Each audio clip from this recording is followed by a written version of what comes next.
saya mengapresiasi sekali apa yang dilakukan oleh ilmu komunikasi UNESA ketika kami membutuhkan SDM untuk menunjang keberadaan konten-konten RBS, ternyata ada tambahan SDM. Sobat RBS, jumpa lagi dengan saya Sugi Hermanto. Kali ini dalam acara Buka Mata. Saat ini ada sebuah program pengabdian kepada masyarakat yang ini merupakan, menurut saya ini merupakan salah satu yang pertama yang mensasar kelompok disabilitas, khususnya kelompok media disabilitas. Dan RBS merupakan salah satu media yang sangat beruntung menerima program pengabdian kepada masyarakat dari universitas yang tidak main-main di Surabaya, Universitas Negeri Surabaya. Langsung saja kita berkenalan dengan ketiga narasumber. Di sebelah kiri saya ada pimpinan redaksi dari Radio Braille Surabaya, Mas Tutus Setiawan. Di sebelahnya ada Mas Ebenheiser selaku Ketua Aliansi Jurnalis Independen Kota Surabaya, dan juga Bapak Danu selaku Ketua PKM dari Jurusan Informatika Universitas Negeri Surabaya. Saya ingin ke Pak Danu terlebih dahulu. Pak Danu, mungkin bisa dijelaskan kenapa sih PKM dari UNESA ini menyasar ke kelompok disabilitas? Oke, terima kasih sebelumnya Mas Sugi atas kesempatannya. Jadi saya Muhammad Danu Winata, perwakilan dari dosen dari Prodi Ilmu Komunikasi Fakultas Ilmu Sosial dan Hukum Universitas Negeri Surabaya. Pada kesempatan kali ini mengusulkan untuk melakukan pengabdian ke Radio Braille Surabaya. Alasannya sebenarnya cukup singkat, karena di Universitas Negeri Surabaya selaku kampus yang menjunjung tinggi inklusivitas, kami ingin membuat pengabdian yang benar-benar menyasar pada segmentasi isu-isu disabilitas. Nah, ketika kami dari dosen-dosen melakukan riset secara independen dan mandiri, kita melihat bahwasannya di kota Surabaya terdapat ada inisiasi. Waktu itu saya melihat di berita di media online ya, Mas ya. Saya melihat ada launching Radio Braille Surabaya yang diinisiasi oleh rekan-rekan tunanetra di Surabaya. Jadi setelah melihat berita tersebut, saya merasa tertarik dengan dosen-dosen yang lain. Saya mengajak ke rekan-rekan dosen lainnya bahwasannya ini menarik nih. Satu, lokasinya dekat karena kita satu kota. Kedua, ini merupakan perspektif yang bakal besar kemudian hari. Saya yakin bahwasannya isu disabilitas sekarang adalah isu yang sangat increasing ya, sangat terus meningkat.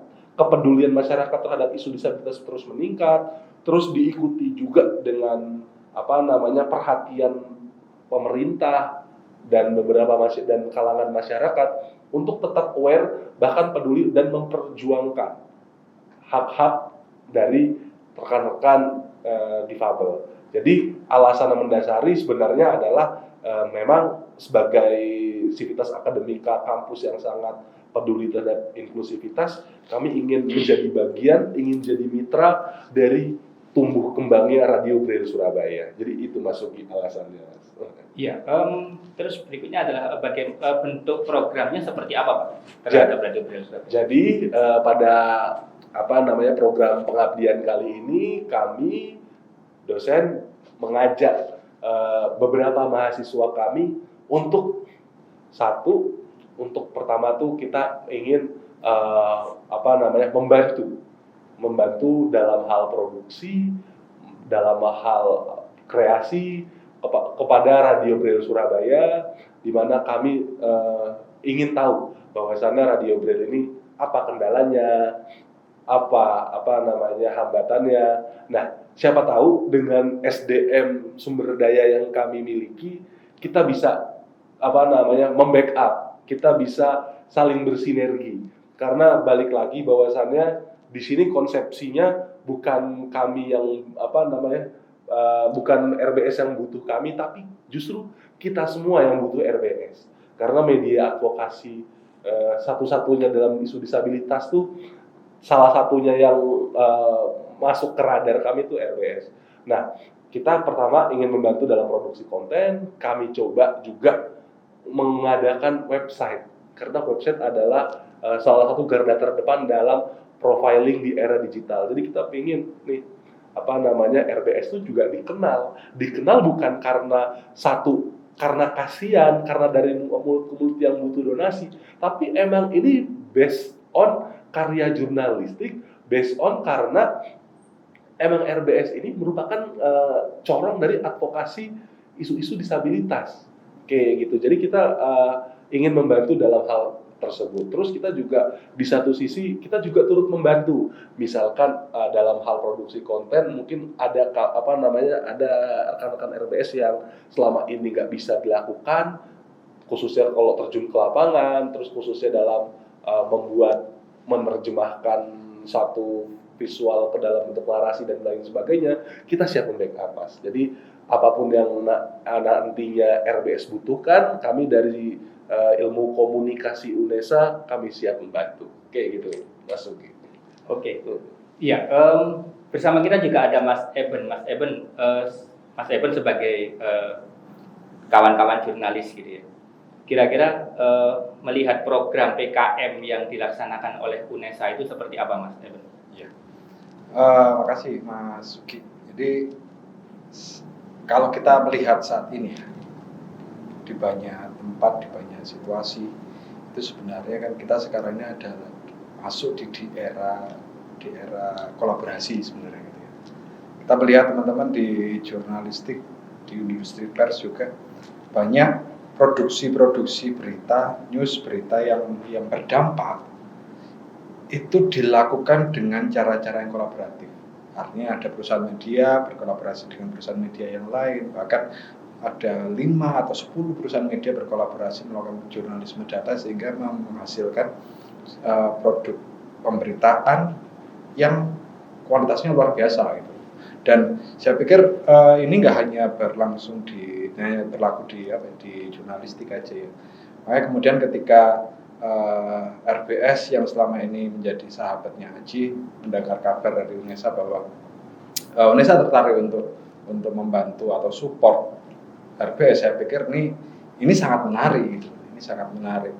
Jadi ya karena ini memang waktunya kolaborasi.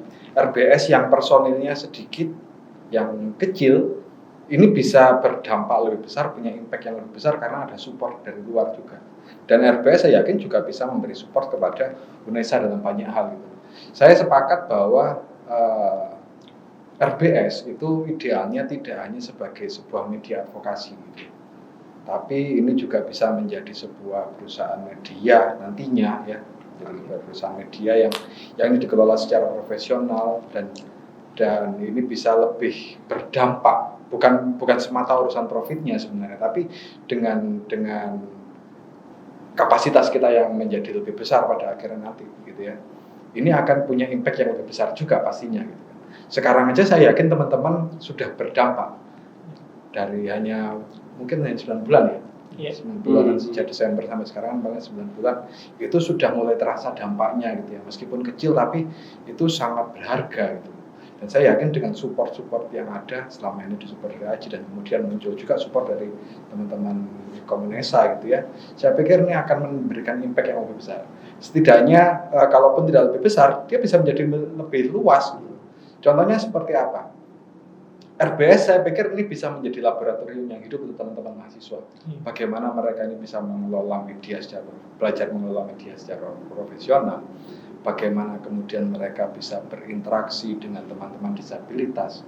Bagaimana mereka bisa paham soal kebijakan-kebijakan yang apakah sebuah kebijakan itu berpihak terhadap kelompok disabilitas atau tidak gitu kan. Dan tentu banyak hal juga yang bisa dikerjakan oleh teman-teman dosen ya, tidak hanya mahasiswanya juga. Dosen-dosen saya pikir kalau saya di situasinya RBS, di sisinya RBS, saya ingin sekali membuka RBS ini untuk berbagai kalau ada dosen mau penelitian di RBS, saya pikir kenapa enggak gitu loh. Karena itu nanti akan semakin membuka pintu-pintu yang baru. Tadi salah satunya misalnya ketika ini kemudian menjadikan kajian penelitian, sementara kajian penelitian juga kadang-kadang menjadi dasar untuk pembuatan kebijakan. artinya kan impact-nya menjadi lebih besar gitu. Terhadap isu-isu yang diusung oleh RBS. Di luar itu ya sejauh ini sih saya appreciate ya dengan apa yang dilakukan oleh Radio Braille Surabaya, konten-kontennya cukup menarik, kemudian ya ini sangat relate dengan kehidupan banyak teman-teman disabilitas khususnya di Surabaya, dan saya pikir ke depan dengan kolaborasi yang ada antara RBS dengan UNESA, dengan AJI atau dengan lembaga-lembaga yang lain, ini akan semakin membuat RBS semakin tumbuh. Jadi kuncinya ada di kolaborasi, Mas.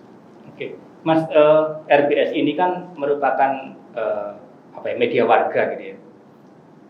Sejauh mana sih media warga ini bisa jadi komplementari dari media mainstream?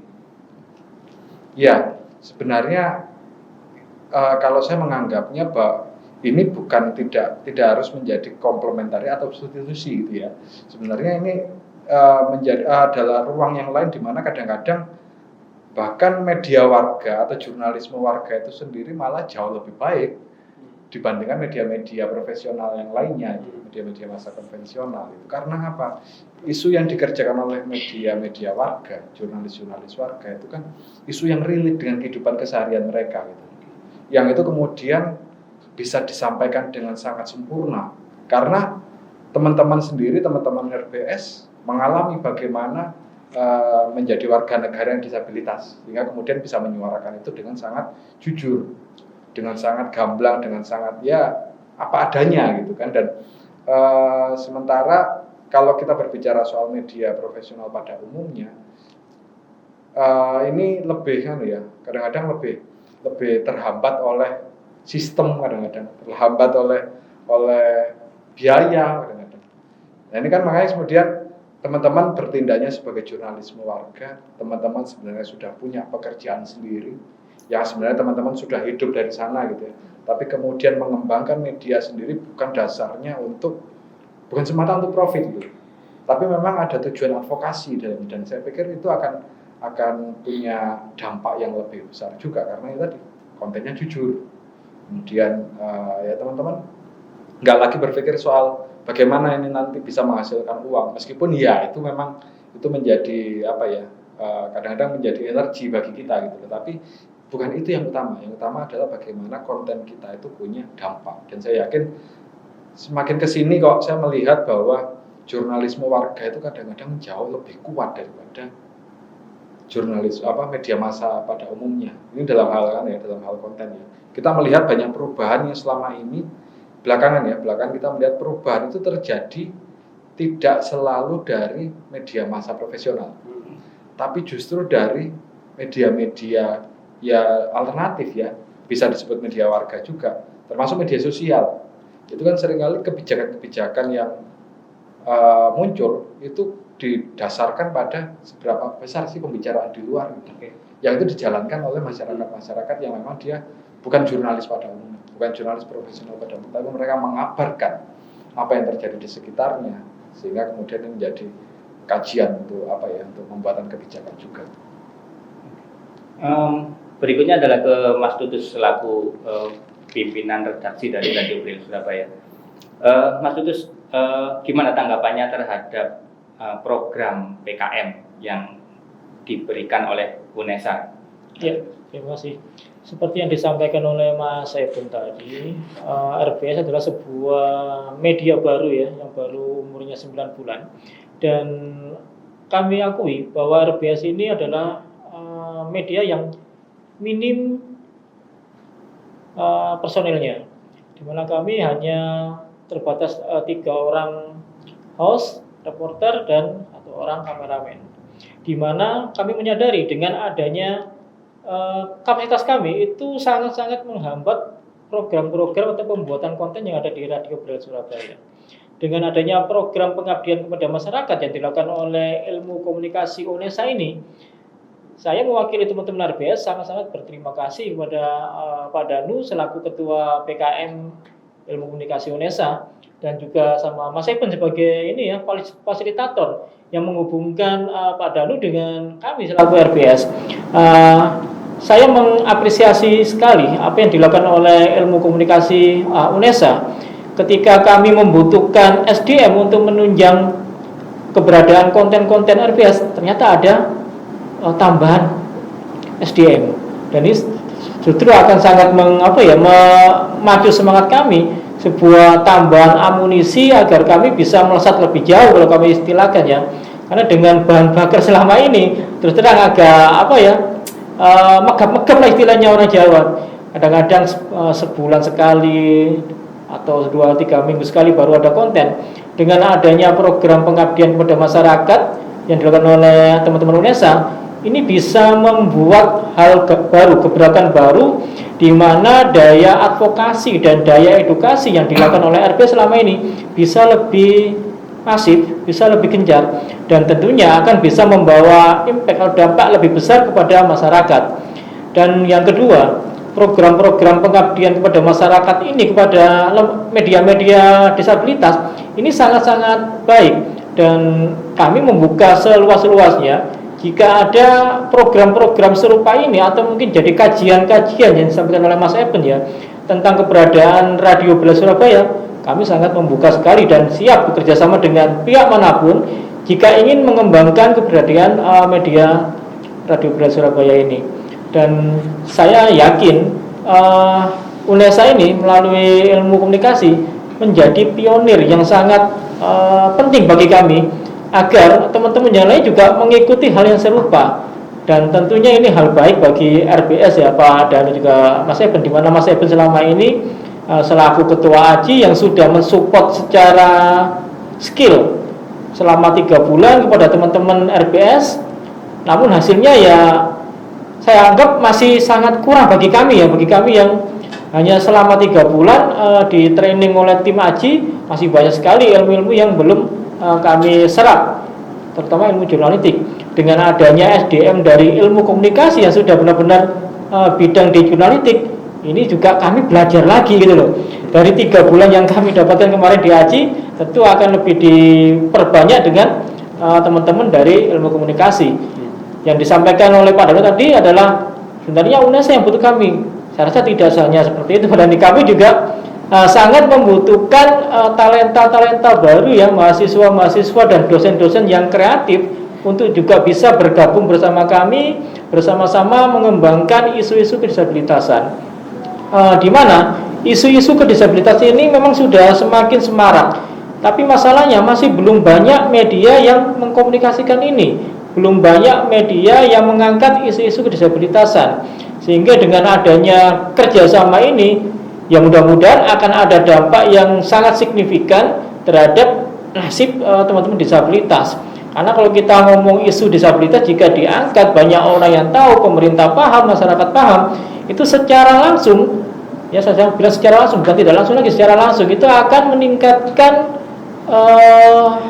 taraf hidup kami. Karena apa? Selama ini permasalahan teman-teman disabilitas itu belum banyak terekspos keluar, sehingga kebutuhan kami mungkin pemerintah belum banyak yang paham, masyarakat belum tahu, sehingga kesempatan-kesempatan untuk memperoleh hak kami itu juga tertutup. Dan dengan adanya isu-isu yang terangkat ini, kami berharap semua peluang-peluang yang tertutup tadi bisa terbuka. Seperti yang disampaikan Mas Eben, pintu jalan keluar akan terbuka bagi teman-teman disabilitas untuk meningkatkan taraf hidupnya. Gitu, Mas. Ya, terakhir Mas Kudus, impian dari RPS.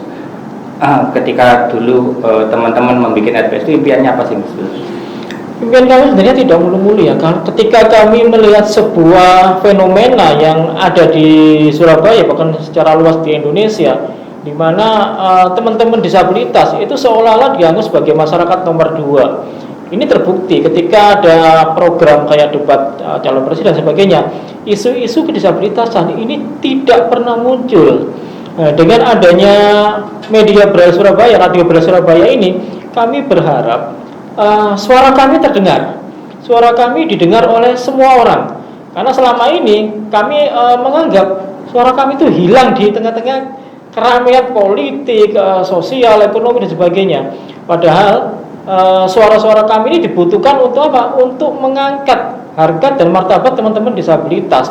Sehingga impian kami sebenarnya di awal yaitu mengangkat hak-hak penyandang disabilitas agar ada di permukaan. Ketika hak itu sudah muncul dan itu terpenuhi, maka secara langsung akan mengangkat taraf hidup dari teman-teman disabilitas.